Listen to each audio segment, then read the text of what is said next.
சரி இப்ப நம்ம மோகன்லால் கிட்ட வரும். பாத்திருப்பீங்க அந்த கிளிப் அப்படின்னு நினைக்கிறேன். பிக் பாஸ் உங்கிட்டர்ல நான் ஒரு செகண்ட் கோபிநாத்தான் டக்குனு ஒரே ஷேப்ல இருக்காங்க, ஒரே ஷேப்பு ஒரே மாதிரி டோனு.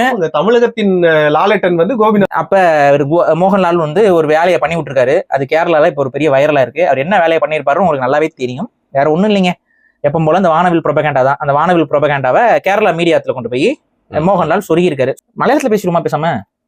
எனக்கு வராதுங்க, எனக்கு வருங்க. இப்ப நான் பேசுறேன் பாருங்க. ரெண்ட மோகன்லால் ஆண் பெண்ணு தானடா வாழ்க்கையை வாழ முடியும். இது நான் அதனாலதான் இதுக்குள்ள வரல, ட்ரை பண்ணலாம் அப்படின்னு பார்த்தா பெண்குட்டி குட்டி போட முடியுமா? இரு பெண்குட்டி ப்ரோ, இரு பெண்குட்டி குட்டி போட முடியுமா? முடியாது. இல்ல குட்டி போட முடியாது பெண்குட்டி இல்லற வாழ்க்கையில் எப்படி ஈடுபட முடியும்? ஏசியா நெட் மியூசிக் இல்ல இல்ல